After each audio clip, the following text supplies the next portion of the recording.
All right, welcome everyone. To everyone here from the Lichtenberg family, thank you so much for joining and listening in to what should be a pretty interesting presentation about our Labishiner family. Maybe just some background first about myself. My name's Jeremy Lehman. I am Liz's grandson, Richard's son. I live in Westchester, just outside of New York City. I'm married and have three young children, boy-girl twins who are 5 years old, and a 2-year-old son.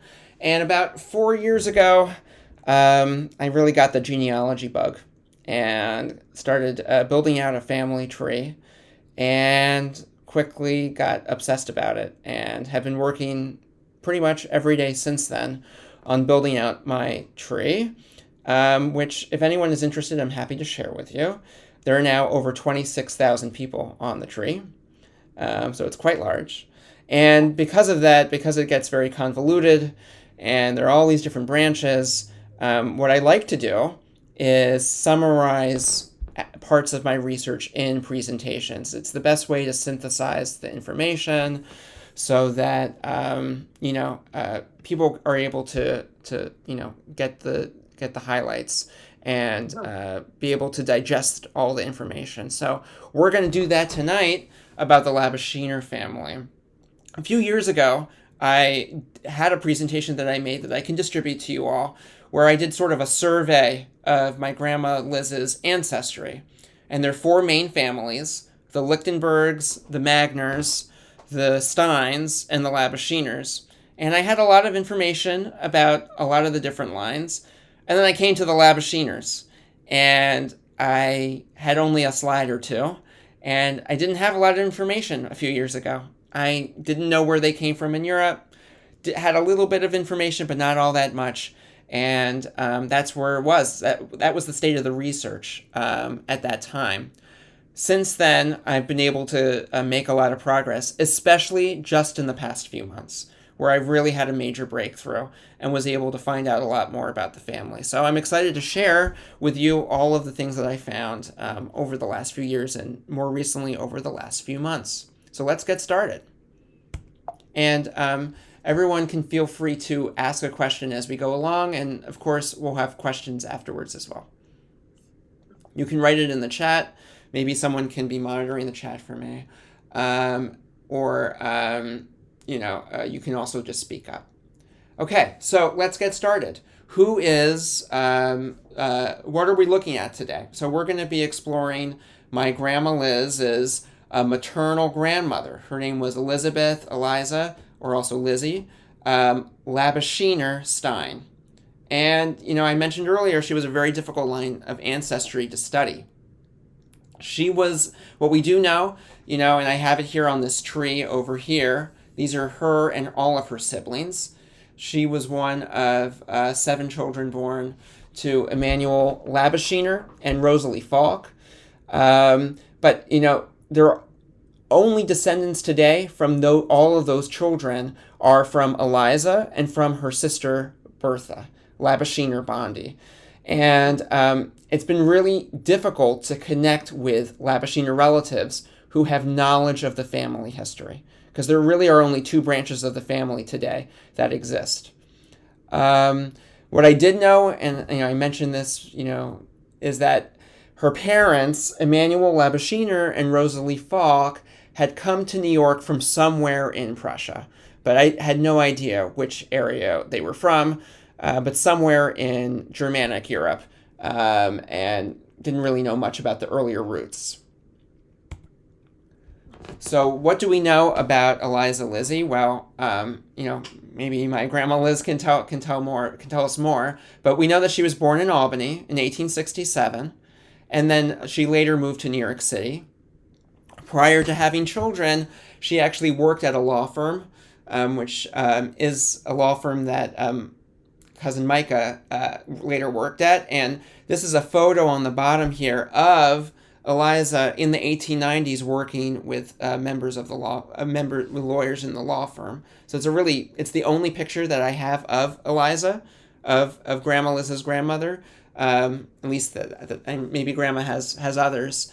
But that is the picture from her in the 1890s. So Eliza married a man named Samuel Stein in 1894. Samuel Stein worked as a cashier at an electric company. And they had 3 children. Their oldest was Bertha Stein-Lichtenberg, who is my grandmother's mother. The next was Ignaz Nat Russell Stein, known from our branch of the family as Uncle Nat. Ignaz is someone who I am named after. And he himself was named after the Stein side, Ignaz Stein, who was my 3rd great-grandfather. Ignaz was an attorney who lived in New Rochelle, which is in Westchester here. And then their 3rd child was Rosalie Stein Kane, who married a man named Howard Kane, who was a lawyer and CPA. And I have memories of Aunt Rosalie at her birthday parties in Florida. So she was she overlapped with my life. She's the only one of Eliza's children who overlapped with me. But I have here on the right, this is her marriage record. Lizzie's marriage record to Samuel Stein back in 1894. Which is pretty amazing. Okay. So what we're going to start with here is we're going to focus first on Eliza's father's family, Emmanuel Labishiner. And then we will progress and go to the mother's side. But we're going to start here on the father's side. All right. So we have a few busy slides here, which I'll walk you through. But what do we know about Emmanuel, which is Lizzie's father, or my grandmother's great-grandfather? Well, he was born in Europe. Again, on this slide, I'm not showing where, but he was born in Europe, and then his family settled in Albany in the mid-1850s. So Emmanuel was a cigar manufacturer, and later he became a keeper of Geological Hall, which was a museum in Albany that housed collections of geology and paleontology of New York State. And this is something that I'm going to highlight here and also on the next slide. There was a scandal that erupted in 1883 when, and I have a nice little article here on the left that discusses it at the time, where he was the caretaker of Geological Hall. His wife and his 2 daughters were also taking care of it and were getting paid money, and they were allowed to live rent-free. Geological Hall was a state property. It was actually on the grounds of where the state legislature of New York used to be housed in the late 1700s and the early 1800s. It was a New York state property, and they were able to live there rent-free. And the scandal erupted that they were, getting paid this extravagant amount of money to live there and to take care of the place, and then they were fired. Okay, so we're going to go back into this a little bit on the next slide because it is an interesting event that happened in his life. We know that Emmanuel was active politically with the local Republican Party. Going back to the 1800s, the Republican Party dominated politics for much of the later half of the 19th century, and most northern states voted with Republicans in national elections. So he was active politically with the local Republican Party. And I found this great, little mention of him in 1886 at Albany's bicentennial. He was actually asked to give a speech, and he talked about planting an oak tree and talking about his talking about his German heritage and how planting an oak tree was important. So I thought that was interesting that he was asked to give a speech at Albany's bicentennial. And then he moved to New York City later in life, which is where he died. So we're going to go to the next slide here. And I want to return back to this event in Geological Hall. This is actually a slide I just added in today. This is like late-breaking research. I was thinking about it some more, about this event. And I had only found that one previous article talking about how his family, was being paid a lot of money, and then they were fired. And I was thinking, what would be the impetus for this scandal to erupt? And I read a little bit more about the political situation in 1883, and it turns out that Earlier that year, the Republicans had been in power in Albany up until January of 1883. And then the Democrats actually won the governorship and all the state, both the House and the Senate in Albany. And as a result of that, there was basically a purge against Republicans that took place later in 1883. So, I mentioned that Emmanuel was active in politics, that he was a big Republican supporter. Well, it seems like he got his job probably at Geological Hall, taking care of all of the different bugs. And, there was even a mastodon that was in there in that museum. He got that job probably as a result of patronage because of his advocacy on behalf of the Republican Party. And he likely lost his job because of the Democrats taking over New York and basically, firing back at Republicans. And in fact, we have this wonderful article here on the left-hand side that talks about this, actually. This is from a week before, in June of 1883, and I'll just read to you this one sentence. It says, "On Saturday, the janitors of the old Capitol, the State House, and the Geological Hall were served with a week's notice to quit the premises for no other reason that they are Republicans." So this actually is the reason why they were fired, is that they were the opposite part, the opposing party. And what's really interesting is who was the governor, the Democratic governor who was spearheading all of this.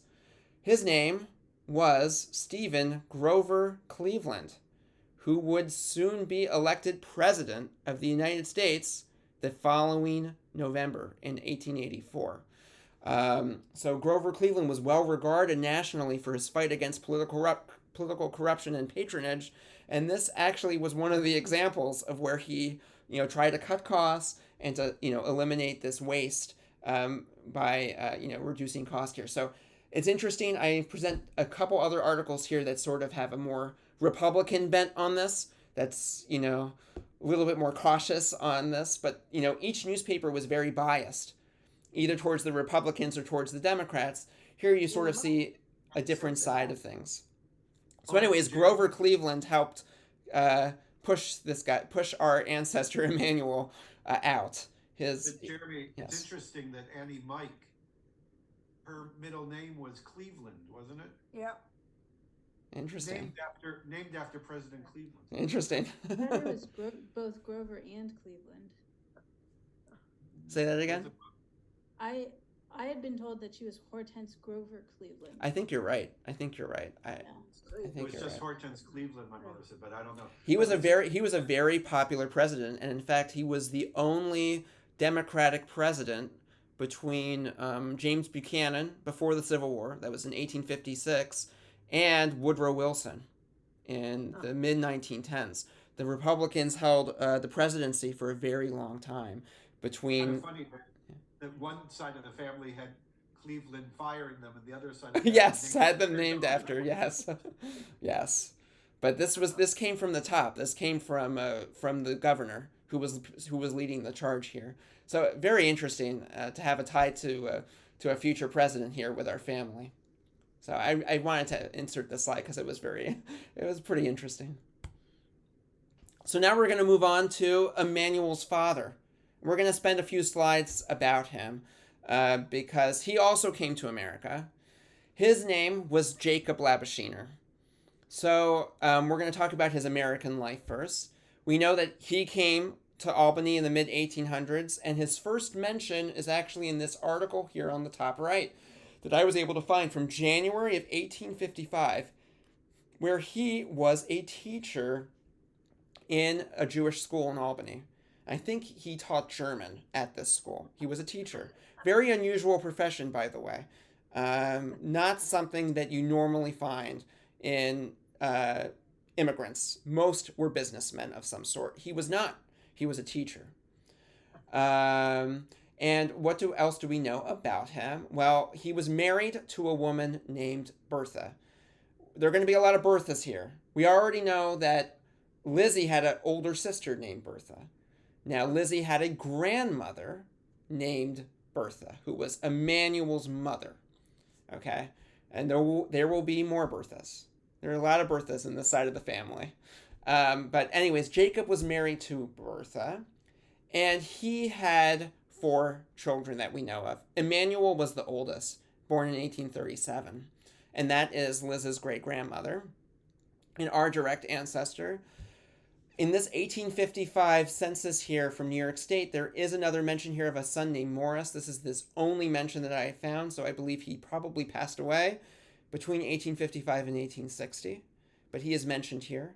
And then there's a son, Julius, who was a cigar maker in Albany.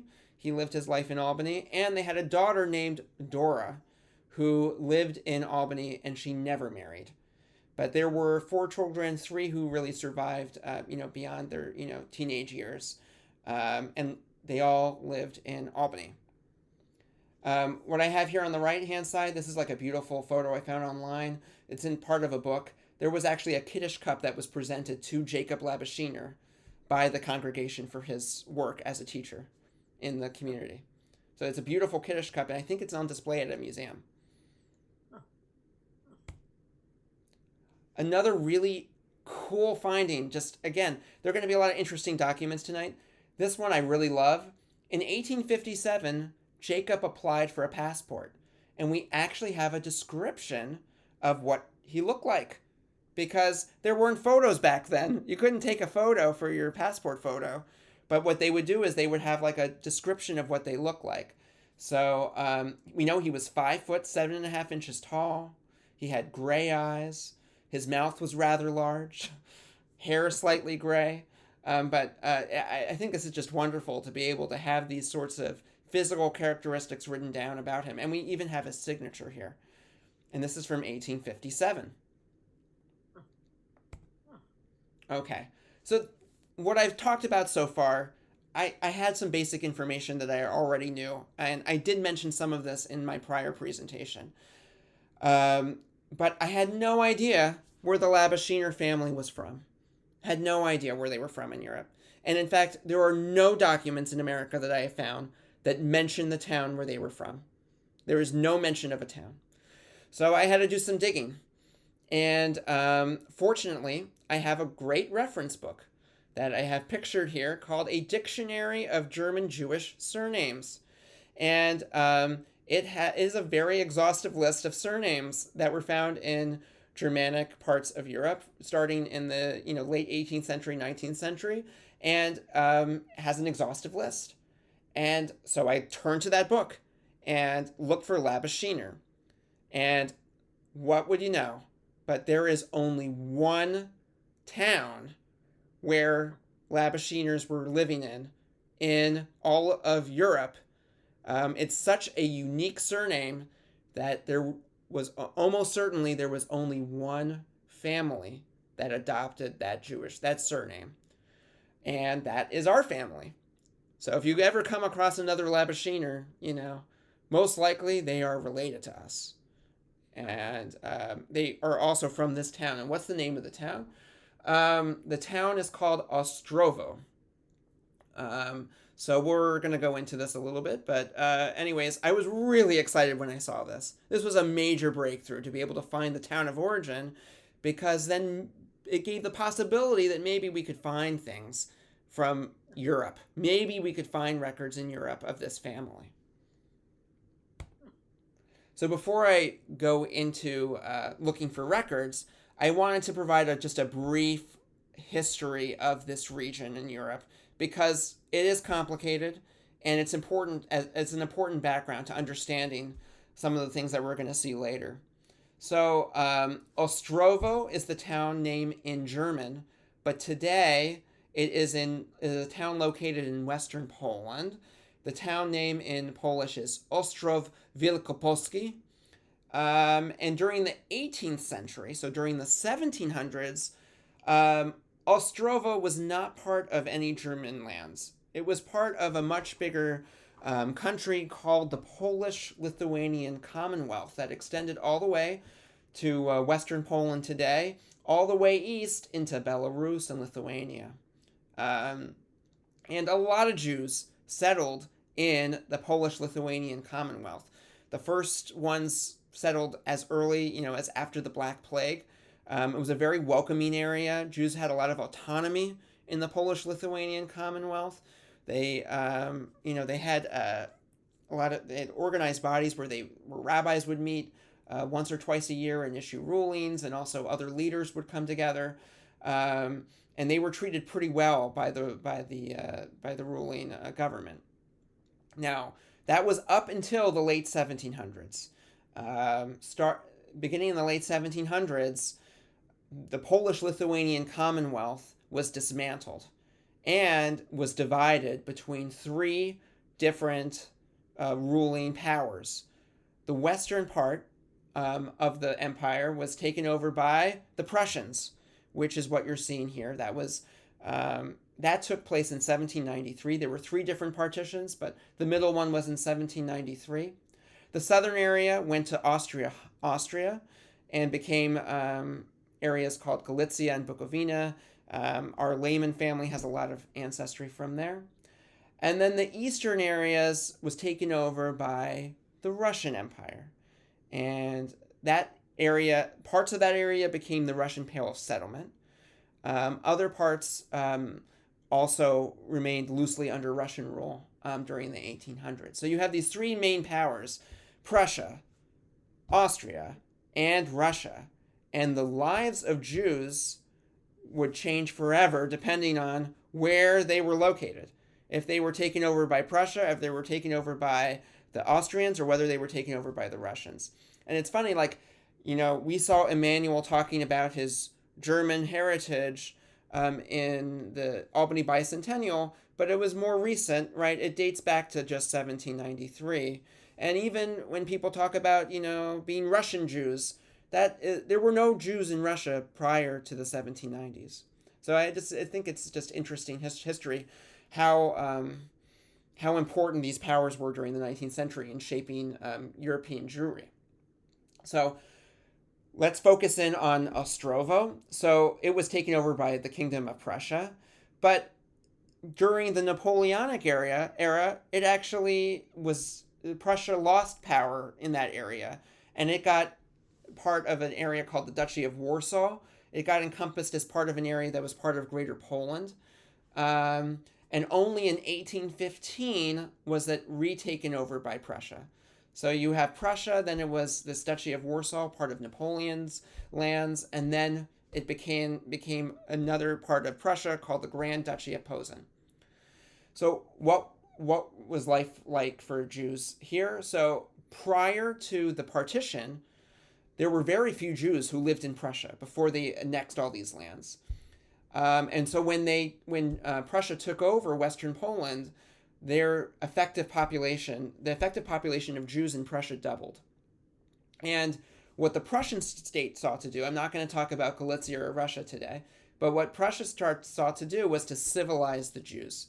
And what they meant by that was to Germanize them, make them loyal to the Prussian king, and also make the Jews a counterpoint to the larger Polish population that lived there. And that's exactly what happened. The Jews under those lands in Prussia did become Germanized, and they bought the concept that German culture was a higher one than that of the Poles. And they allied themselves with the Prussians against the Polish gentry. So that's very interesting. You're going to see this play out, that the Germanization of the Jews. Okay. Another important moment in this area, in the Grand Duchy of Posen, which was part of Prussia, in June of 1833, there was a royal decree that was issued, and Jews were divided up into two groups. So the first group was the naturalized Jews, and the second group were the tolerated Jews. And so the first group were basically full citizens in the Prussian Empire. Now, they had to accept doing business and keeping all business records in German, and they had to have a certain degree of wealth to become naturalized, because they had to have some property. Prior to 1837, it's estimated a very small percentage of Jews were actually naturalized and were actual citizens, about 10 to 15%. The second group, which was much larger, the tolerated group, they had no rights. They remained in a disadvantaged economic state, and it wasn't until 1847 that these distinctions were abolished. And then just fast forward with the history here, the general improvement of the Jews ultimately led to emigration out of the Grand Duchy of Posen, which was a poorer area of the Prussian Empire. Jews estimated were numbered about 80,000 in Posen in 1848. By 1910, that had dropped to 25,000. Where did people go? A lot of people starting in 1850 came to America. But there were others that went to other areas further west in German lands, whether it was Berlin, Hamburg, other big cities. And so that area of Europe prior to World War I really lost a lot of its Jewish population to the bigger cities. And that was part of a general trend heading into the beginning of the 20th century, where a lot of Jews moved to larger cities. So I know that was a big history, but I think it's important to sort of understand the background here of where Ostrowo lies. So let's talk about Jewish records in Ostrowo. We're very, very fortunate that there's an institute called the YIVO Institute for Jewish Research. They actually have a digitized collection of records from the Ostrowo Jewish Community Council. And most of these records date from the 1830s up until after World War I.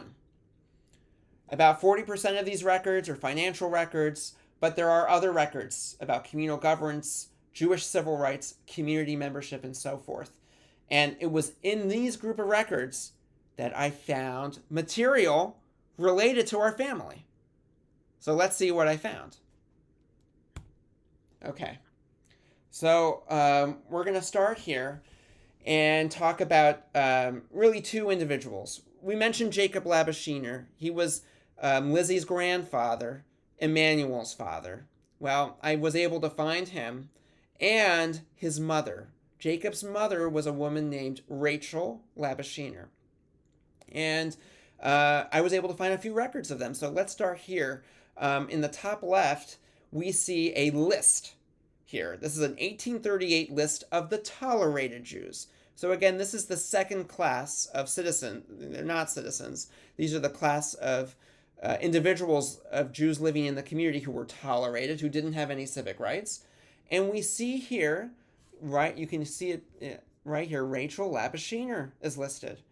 And she is a widow, and she's listed as a head of household.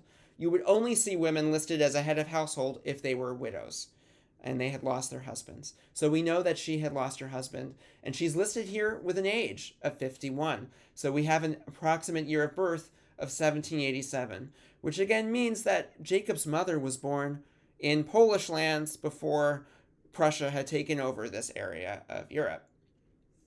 So we already know that they weren't naturalized, that she wasn't naturalized. What we see here on the right-hand side is a list from 1840, and it's part of a tax list, a list of the tax contributions to the Jewish community. And this is the very bottom of the list. We're at number 170 and 171. We find Rachel Labishiner and her son Jacob listed here, and they contributed a very small amount of money. Okay, and this was a sign to me that they were quite poor and they were living in poverty. Again, you can click on all these links, and you can actually see if you click on the link, you would be able to see the whole long list of people that precede Rachel and Jacob. So I want to spend just a short slide here talking about what we're going to show on the next few slides, but very clearly, economic hardship was a key theme for this family. They were very poor. So I'm going to go through in the next few slides some documents. Not sure how quickly I'll go through. I might go through them rather quickly, but they date from 1838 to 1843, and they relate to Jacob Labishiner's destitute state. Okay, so what's going on in these documents? Jacob is trying to leave the Jewish community in Ostrowo and trying to go to other communities. And from these documents, we actually learn that Jacob was a baker in Europe. Before becoming a teacher, he was a baker, but that his business had fallen on hard times. And the last point here is that Jacob and Rachel and his mother Rachel are tied together in a lot of these documents. And partly because Jacob he was penniless. And so he relied on his mother to help pay for some of the things in order for him to leave the community. Okay, so let's go through some of these documents. What I'll say is these documents are written in German. Some are written in Jacob's own hand, which is incredible. And the German is actually very difficult to read. The script is called current script, Kurrent. Anyone who grew up in Germany today does not know how to read this script. It was very popular in the 19th century. It's very beautiful, but also extremely hard to read. The letters don't correspond to English letters in the way that we're used to reading them. So I turned to the internet to help me get these letters translated. So we're going to start in 1838. Here, Jacob is asking to leave the town. He needs to get permission to leave the town to go to another town in the Grand Duchy of Posen called Tursko. And what he says here in this letter is, and it says, the most humble request of the baker. So we know he's a baker here. He wants to not have to pay a departure fee because he's only going there for a year to try it out. So he wants to try and get out of making a payment to the Jewish community. And, these Jewish communities, they instituted these fees because if they were losing, paying members of the communities who, individuals who were, taxpayers, there was like a departure fee you had to pay to leave the community. They had to make it painful for people to leave the community. So he asks that he not have to pay any of these taxes. And so he asks that, and they basically say here, since its resident's mother took over the departure money, we grant the departure certificate. So because Jacob's mother steps in and says she is willing to pay the money for the departure fee, they're allowing him to leave to another town. So this is in 1838. But a year later, he's back in Ostrowo, and Jacob actually writes a beautiful letter here. This is on the right-hand side, and we have a little description here. He is asking for a special certificate of good conduct so that he can potentially leave Prussia to go to other parts of Prussia.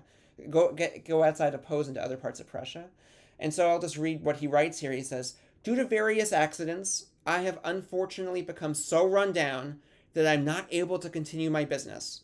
But I have rich relatives in Hamburg, on whose support I certainly count. For this reason, I'm determined to make a journey there, and I need to have this certificate that show that it is not my own fault and that I have led a proper and blameless way of life. And so on the left, the leader of the Jewish community, his name was Aaron Berliner, he actually says he cooperates with Jacob, and he writes, he became foolish by unfavorable fate. It's truthfully attested to him. And then we see his signature, Aaron Berliner, on the bottom. So really incredible. I have not found the rich cousins in Hamburg, but this is an area I do want to pursue because he does mention family here. In 1843, so now we're 4 years later, he talks about, again, trying to leave the community. And he is once again asked to pay a departure fee. And so he had been tasked to pay $7 of money in order to leave. And he says, I don't have any money for this. And he talks about the pressing lack of food. I'm forced to look for another job. And he is able to negotiate the $7 down to $2. And he doesn't even pay for it. As we'll see on the next page, it's once again Jacob's mother, Rachel, who pays his departure fee. He has no money. So this is a little later on in 1843 in October. Again, these are documents from 180 years ago that we're looking at. He writes his application saying that his mother will pay the departure fee of $2. And this is the statement that Rachel signs to. And she signs here with 3 little circles. This is a universal sign that you see in Europe if someone who does not know how to write the language. So we actually know that she did not know how to write German, but she signs with 3 circles to indicate her acceptance to pay.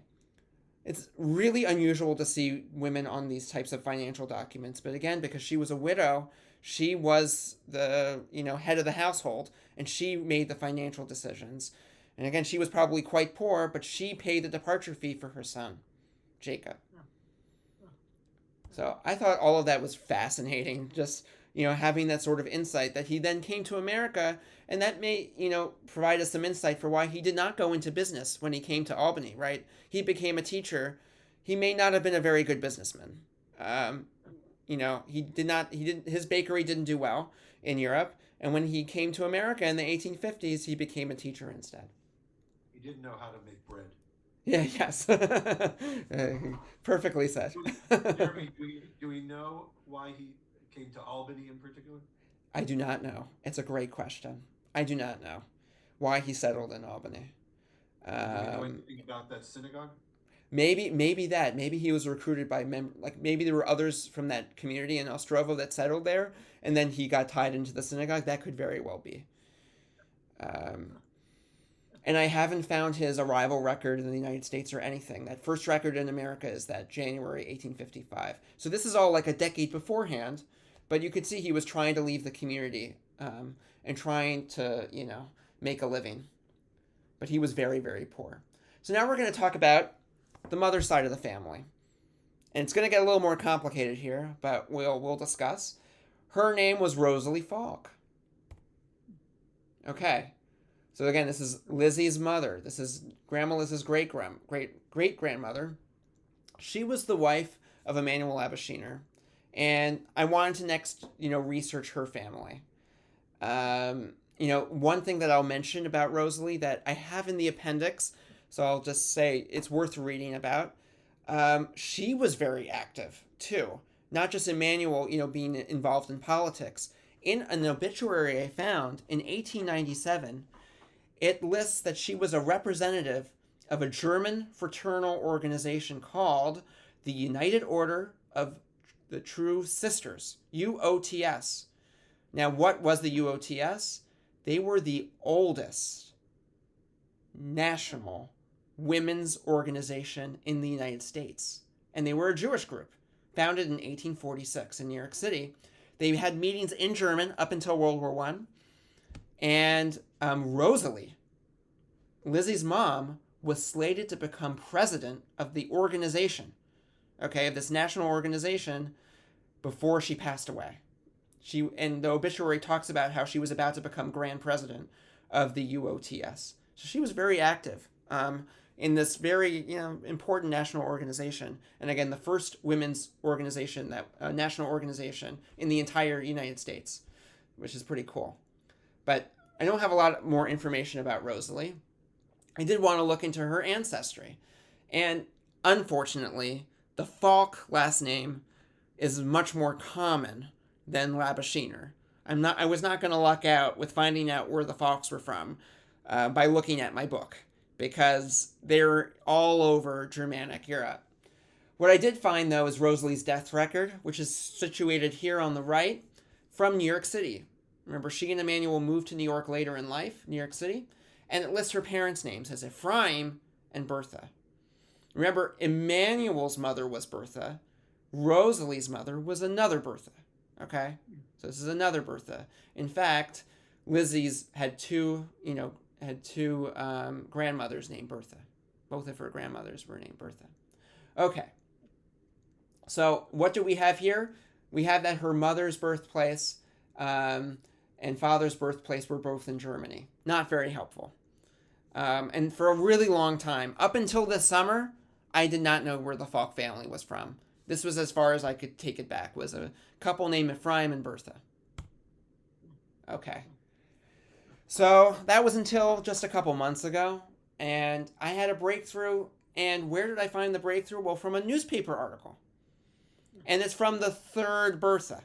So remember, Lizzie had an older sister named Bertha Labishiner, and the older sister married a man named Mayor Bondi. And they got married in 1885. And so I found a newspaper article in 1885, and it mentioned, and this is a newspaper in St. Louis, very far away from Albany, very far away from New York City. And it says Mrs. Bondi is a niece of Mr. Julius Falke of this city. Okay? So what did this mean? This mean that Bertha, Rosalie's sister, was a niece of this man named Julius Falke, which meant that Julius Falke was Rosalie's brother. I had found for the first time a relative of Rosalie's. And that was really exciting because it allowed me to research a whole new branch of the family. And lo and behold, Julius lived a long life. He lived into the early 1920s. And here, on the 1920 census in St. Louis, he's living in St. Louis, it lists his place of birth and it gives a town. Like miraculously, it lists a specific town. You rarely see this on census records, but it lists a town, and the town here is called Rawitsch, and we're going to go into that. But this was a really important breakthrough. Okay, the newspaper article and finding this town. So let's talk about this town. That town that's spelled Ravitz, that's an Americanized spelling. For the German, in German it was called Rawitsch, and it has the same pronunciation, Rawitsch, in Polish, different spelling. And this town was also in the Grand Duchy of Posen, also part of Prussia. I have a little map here. This is actually a really wonderful map from 1905 of Posen. And here we have Ostrowo. This is where the Labishiners were from. And just to its west, along the border with Silesia, is this town called Rawitsch. Okay? It's about 75 kilometers west of Ostrowo. So I was excited. I was like, oh my gosh, this is another town. Let me see what I can find here. And I found two key resources when researching the town. The first was, and this was an important one, was a list of those buried in the Jewish cemetery in Rawitsch. So it's not pictures, it doesn't have much information, but it's a list of people buried.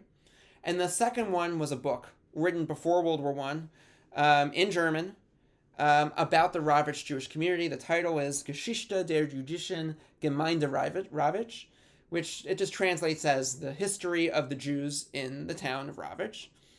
And from these two sources, it was very clear there was only one Falke family that was living in Rawitsch. And in fact, we talked about Rosalie's and Julius's father, Ephraim. We actually find a reference in this book about Ephraim living in Rawitsch. And this is an excerpt that, I have the German on the left, but I translated here on the right. They were talking about the school, the Jewish school in Rawitsch, and how they were expanding it in the 1840s. And in 1846, they talk about, since these schoolrooms were no longer sufficient, it was decided to buy the neighboring house of Ephraim Falke for school purposes. So we see here that Ephraim Falke's house was sold in 1846. This is going to be important for the timeline, but very likely Ephraim Falke left Rawitsch in that time, dating to the sale of this house. Okay. It gets a little even more complicated here, but exciting too, okay? When I saw the town of Rawitsch, I was like, I've seen this town before. I feel like I've seen this town related to the Labishiners. And lo and behold, I remembered that there is a group of records from the 1830s in Ostrowo. Now, this is in the Labishiner town. There's a group of records where there are marriage records. And there was a marriage in 1836, in January of 1836, where we do not have the name of the bride and groom. The paper was broken off and has not survived history.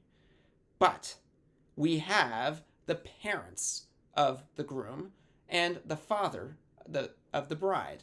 And the mother of the groom is the widow, Rachel Labishiner. And the father of the bride is Judah Falke. And Judah Falke, we know, it was Ephraim's father. Okay? So Rosalie's father is Ephraim. Ephraim's father is a man named Judah Falke. And what we see here is that a son of Rachel Labishiner is marrying a daughter of Judah Falke. And I think it is extremely likely, since there aren't other Labishiners listed with Rachel, that this is actually Jacob Labishiner's marriage record from 1836. And Jacob, who was married to a woman named Bertha was the daughter of Judah Falke, which means that Jacob Labishiner married Bertha Falke, and they had a son named Emmanuel Labishiner. And Judah Falke had a son named Ephraim Falke, who we'll see married a woman named Bertha, and they had a daughter named Rosalie, which means Rosalie and Emmanuel were first cousins. This was something that was really exciting for me to see. Not necessarily unexpected that you would see a first cousin marriage, but the fact that we could find proof for it from records in Europe. But it's very likely that they were first cousins. And again, they got married in America. They got married in Albany. So it makes sense that they would marry a family. They would have their son marry a family member and their daughter marry a family member. And there's proof beyond just this. There's the mention of the name Judah Falke. We actually know when he died. He died in 1837. This is the oldest. This is Ephraim's father. This is Bertha Falke's father, Judah. He died in 1837, and Jacob and Bertha, they have a son named Julius, born in 1844, who almost certainly had the Hebrew name Yehuda. And we saw earlier that Rosalie had a brother named Julius Falke. There was a Julius Labishiner and a Julius Falke, both named after this ancestor of theirs, Judah Falke. There's even more proof for it because Judah's wife was a woman named Devorah, and lo and behold, Julius Labishiner had that sister also named Dora, who was almost certainly had the Hebrew name Devorah. So I thought this was fascinating that we have that Lizzie's parents, were first cousins through the Falke family. All right, so we're going to take a little bit, just a couple slides here quickly. I'm not going to spend much time here talking about what we know about Judah Falke's family. We know he was born in the late 18th century, around 1790. We know his exact date of death in 1837. And we know that so far I have been able to find 5 children of his. So we talked about 2 of them, because 2 of them are our direct ancestors. Ephraim Falke, father of Rosalie, and Bertha Falke Labishiner, who was mother of Emmanuel. But there are 3 others, Menashe, Ernestine, and Freude. And those 3 other children never came to America. They all lived in Prussia and never immigrated to America. It's only these 2 children, our ancestors, came to America. Hi, Donnie. How are you? Great, how are you? I'm good. It's great to see you. This is so interesting. This is about... Your father's one. Yeah, I was hoping to join. I've been slammed, but... Hi. All right, so we're gonna continue here. So I mentioned that the 3 other children of Judah Falkes never came to America. Here, what you see here are death records for some other children of Judah's. These were Bertha's and Ephraim's siblings, who died. Both of them died in Rawitsch. They continued to live in Rawitsch. So I just have a brief mention about them. The sister Freude, I've been able to track some of their descendants. They live in the U.S. and Brazil. Less is known about the one on the right here, Menashe, who died in 1884. We know that some of his descendants perished in the Holocaust. And there was also this other daughter, Ernestine. I've traced their descendants to the United States and Israel. So again, one of the things that I like to, when you take the tree back far enough, you start finding relatives in other places. Even though our branches of the family came to New York State, and we're in America, we have family from the Labishiners and the Falkes all over the world. Brazil, Israel, and the United States. Okay, so now we're going to continue the complicated parts and why this was very, very difficult for me to parse through. But I mentioned Rosalie's father is Ephraim, and he was married to a woman named Bertha. But it turns out Ephraim had 3 wives. Bertha was the first wife. And he, he outlived his first 2 wives, and then he had his 3rd wife outlived him and survived him. But he had, between those 3 wives, he had 7 children and 1 stepchild. And so it's a very complicated family tree. I have all of them listed here that you can look through, but we're actually going to go through some of them and go through some of Rosalie's siblings. They were her siblings and her half-siblings, and she had a lot of them. Okay, so let's talk about Ephraim's first wife, who was our direct ancestor. I believe her last name is Khan. Not sure, but I'm pretty sure it's Khan. And this is a record that lists the last name Khan from one of her children's marriage records. So Ephraim was married to Bertha, and they had 4 children, and they were living in Rawitsch during this time. So we know, for instance, that Rosalie was born in Rawitsch. So what were the names of her 4 children? And we're going to talk about them. Albert, he was the oldest, and and again, all of this family came to America. Albert served in the Union Army during the Civil War. He lived in Vermont, and then also in New York City, and he was a cigar maker. You're going to see there were a lot of cigar makers in the family. Rosalie, we've talked about.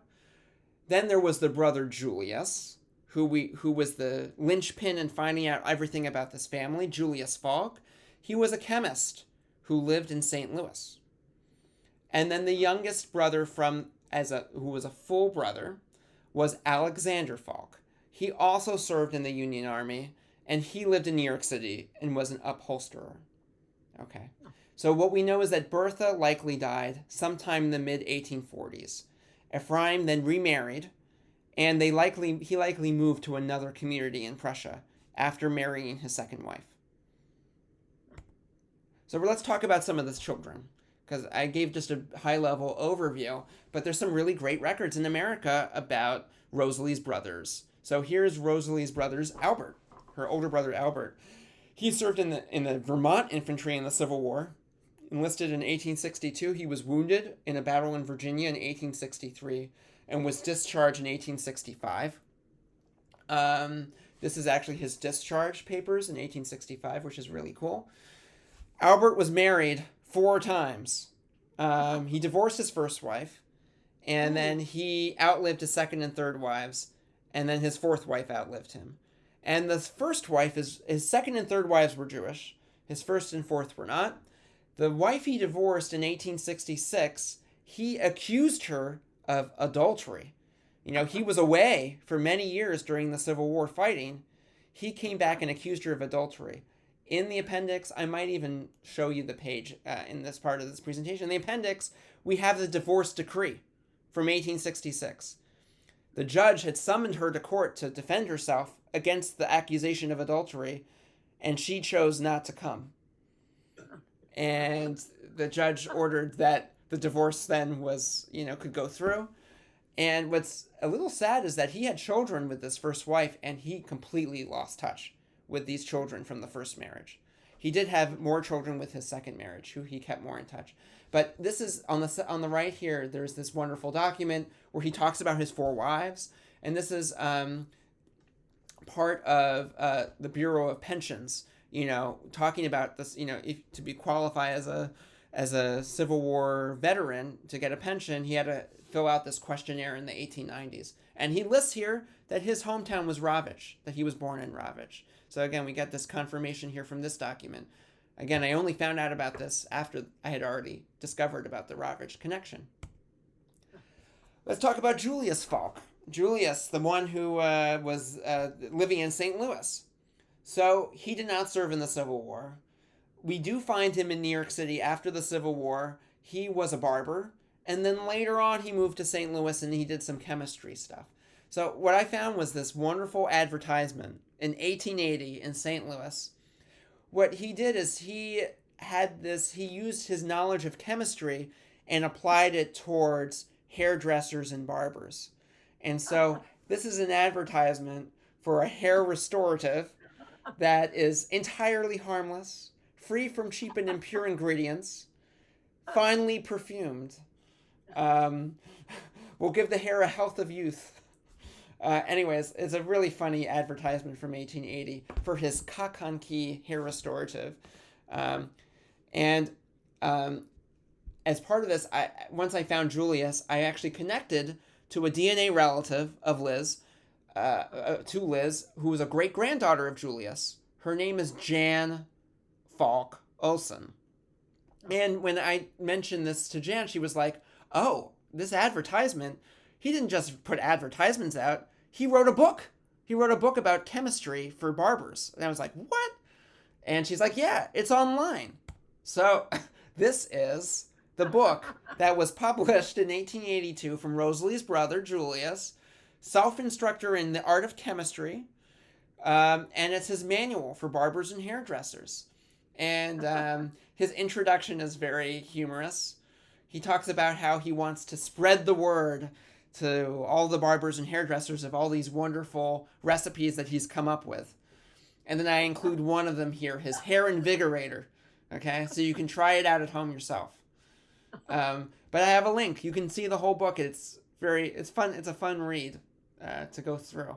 So I want to thank Jan because she brought this to my attention. This book that he published.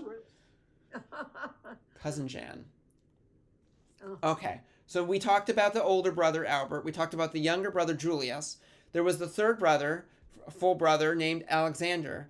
And he was fascinating, okay, because he also served in the Civil War. And we have some wonderful records related to him, okay, that were compiled by this organization called the Chappelle Roster. The Chappelle Roster is a recently founded organization, I think in the last decade, where their whole purpose is they want to chronicle every single Jewish person who served in the Civil War, whether they were in the Union side or whether they were in the Confederate side. And so all these records I found were on the Chappelle Roster website. I have links here. And what's even more incredible is there is an intro video on their main website. And they have like a list of 7,000, 8,000 Jewish soldiers, okay? And they have a 10-minute video. And featured in this video is Rosalie's brother, Alexander Falke. He's in the video, okay? And this picture of him is in the video. And what's wonderful about this picture is he's wearing his Civil War attire and his medals. So he served in the infantry in New York State, enlisted in 1862. There was a little hiccup, though. In December of 1863, a little bit more than a year later, he deserted the Union Army in Tennessee for about 2 weeks. And we actually have this wonderful letter here of charges against him for deserting the army. It talks about how he was a straggler, he wasn't keeping up with the Union movement troops, and that he then disappeared for 2 weeks, but then he showed back up. And so seems like he was cleared of any misdeeds because he was eventually honorably discharged in June of 1865, and he had all these medals and was very proud of serving in the Union Army. But I thought these two records were pretty incredible. He was married twice, and he worked as an upholsterer. So these were amazing records from the Civil War. Okay. Just as incredible in my mind is that we actually have an image of his wedding ketubah, his marriage certificate, okay, from 1886. And this is his marriage to his second wife, Henrietta Yetta Levy. For those who can read Hebrew, you'll be very familiar, I'm sure, with this text. But we actually get his full Hebrew name, which was Alexander Nisan ben Ephraim, son of Ephraim. And what's really cool is that we have a translation from 1910. It's just a simple overview of this document, of this marriage record, about who the bride was, the groom, and who were the witnesses. And why is there this English translation? Well, when Alexander died in 1910, his wife, Henrietta, had to apply for a widow's Civil War pension. And so she sent in this wedding ketubah as a document, as proof that she had been married to Alexander Falke. And so because of that, today we have, this has been preserved, and we actually have this wedding ketubah from the 1880s. which is probably one of the oldest, wedding ketubas I can find on the tree. Okay. So that is all of her full siblings. We're going to next go on to the second wife. So I mentioned Ephraim had this wife, Bertha Khan. Bertha died. And then he married another woman named Frances or Flora. And he had 3 more children with the second wife. Okay, and these were all half siblings to Rosalie. These were Rosalie's half siblings. And complicating factors even more is that they didn't live in Rawitsch anymore. When he was living with his second wife, he moved to another town called Trebnitz, which is another town in Posen that's very nearby. And they had 3 more children. We're not going to spend as much time on them. But Pauline was the oldest from the second marriage. She lived in New York City. Her husband was a cigar maker, Moritz Bick. The second from the second marriage was Henrietta, and she lived in New York City, and she was married to a man named Moses Noble. And the last one was Edward Falke. He was a cigar maker, also living in New York City. He became quite prosperous, and later in life, he served as an interpreter for the Coney Island Police Court. He translated German. And so what pieced this all together? Well, I found a record in Europe. This is actually a departure record in September of 1854 of Ephraim Falke and his whole family coming to America. And I have it here. You can see that he's coming from Trebnitz, but I highlighted here how hard this was to read, okay? It says here under the passenger name, and this is a departure record from Hamburg. He's leaving from Hamburg. It says, Falk mit Frau und 7 Kind. So it says Falk E, it doesn't have his first name, just his first initial, with his wife and 7 children. Guess what? We know that he had 7 children by this time. It matches perfectly. He's coming from this town, Trebnitz, which we know he was living in. And so almost certainly this is, Rosalie is listed here as part of the 7 children coming to America. And on her death record, if you look back, it says that she came around 1855. This is September 1854. It all aligns up. So after coming to America, though, the second wife died. And that precipitated Ephraim to come back to Europe. He actually made the trip back to Europe to marry his third wife. So we'll talk briefly about the third wife. Her name was Charlotte Cohen. The fact that it's a similar name to Bertha means maybe she's related to the first wife. I don't know. Charlotte had been married before, and she had a daughter from her previous marriage. And the daughter's name was Fanny Schlesinger. And they lived in a different town, a much bigger city, Breslau, which today is the town of Wrocław in Poland. But these are all cities that are very close to each other. It's close to Rawitsch, it's close to Trebnitz. And again, Ephraim came back to Breslau to marry Charlotte. And how do we know, am I sure that Fanny is a stepdaughter? Well, in New York, when they all come back, so first of all, they come back to America in 1862. So we actually have 2 departure records for Ephraim. Here he's leaving with that son Edward, who was still very young from the second marriage, and she's listed as a daughter here, but she was a stepdaughter, Fanny. And how do we know that Fanny, who's the daughter of Charlotte, that she was a stepdaughter? Well, there's one article in America that mentions Ephraim Falke. And it's a bit of a sad story, but Ephraim complains to a judge in Manhattan that his stepdaughter had been persuaded to leave her house and enter a house of prostitution. She was a teenager. And it mentioned specifically that it's his stepdaughter. He's trying to come in to take her back from the prostitution house. Okay? So, again, we learn a very sad case here about the stepdaughter. And we know she was married a couple times. But, very complicated family, right? 3 different wives. And it makes sense that, all these different siblings would go in different directions, given, all the different siblings. So I just wanted to show a map here of what we're talking about in Poland today. So right here in black, that's Rawitsch. And so what happened? Ephraim was living there with his first wife. His first wife dies. He moves. He probably sold his home to the school, and he moved to, in the mid-1840s, to Trebnitz. And this is this blue town. Then from blue, he went to New York City in 1854 through Hamburg, which is up here to the northwest. And then he came back later in the 1850s, after his second wife died, married Charlotte in Breslau, and then in the 1862 came back to America. Okay, so very complicated with all these different travels, and pretty exciting to be able to piece this all together. All right, so what do we know about Ephraim once he came to New York City? He was, first off, the last name spelling. So we saw with Labishiner, I didn't say it explicitly, but in German, the SH sound is spelled with an SCH. So the Labishiner name was spelled with an SCH. When he came to America, he dropped the C, and it became Labishiner with an SH. Something similar happened with Ephraim's family. When they came to America, they changed their name from Falk, which was spelled Falk in Europe, to Falke. So almost all of the children adopted the Falke surname.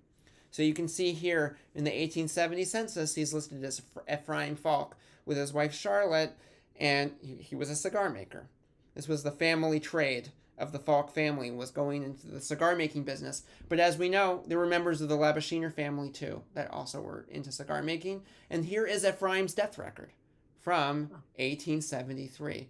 We don't have his first wife's death record because she died in Europe, but we do have Ephraim's death record. Again, this is Lizzie Labishiner Stein's maternal grandfather's death record. All right, so we're getting to the close of the presentation here. Just wanted to summarize. So what have we learned? Well, we've been able to discover the towns of origin in Prussia for both the Labishiner, which was from Ostrowo, and the Falke family, which was from Rawitsch. And surprisingly, I found out that her parents, Eliza Labishiner Stein's parents, were first cousins. Emmanuel and Rosalie were first cousins. What else have we learned? Well, we learned that Emmanuel's father, Jacob, was very poor. He relied on his mother, Rachel, for financial support. And it seems very likely to me that the main impetus for immigrating to America was economic reasons, given his poor state during the 1830s and 1840s. And then from the Falk side, I have discovered so many new branches of the family. And most of them I have not fully explored yet, especially some of the earlier branches, the children of Judah Falke, who remained in Europe. So I'm looking forward to being able to spend more time connecting to cousins from the family, sending them this presentation, and hopefully learning about their branches of the family. So with that, here is sort of a summary tree. There's an image from my tree where you can sort of see all of the family members. We've got Jacob and Bertha. You see Bertha here too, because Bertha's brother was Ephraim, and Ephraim's other siblings, Ephraim's parents, Judah and Devorah. We also know Judah's parents too, and we know that actually the Falke family were Levites, which is something I would like to explore from a Y-DNA perspective down the road. And so with that, I think I'm going to stop here. Again, there is an appendix section. I have here, for instance, that divorce decree I mentioned from Albert Falke, which has very colorful English, fun to read through, and lots of other records as well. But I will send around the presentation for that. So with that, I'll take any questions. Jeremy, it's Mike. First of all, it's fantastic. Amazing what you've been able to do. Absolutely amazing. I was curious whether or not, since there's so many Berthas, if any of them had any Hebrew names. So if you got any Hebrew names for Bertha, I'm sort of curious about it, particularly since... Great question, and I have an answer for one of them. So Jacob's wife, who was the daughter of Judah Falke, Bertha Falke Labishiner, her grave is in Albany. I have a picture of it, and it is in Hebrew, and it mentions her Hebrew name as Bracha. Bracha. So that is her Hebrew name. So that's what I assume Might be the correspondence for the other Berthas. I don't know, but certainly for that side at least, that Judah Falk's daughter was named Bracha. Makes sense with the B and everything. Yeah. It's a great question. I'm just reading through the chat here. Yes, you mentioned a while ago about Jacob and Bertha. Here, let me stop screen share for a second, and I'm going to let me just stop the screencast for now.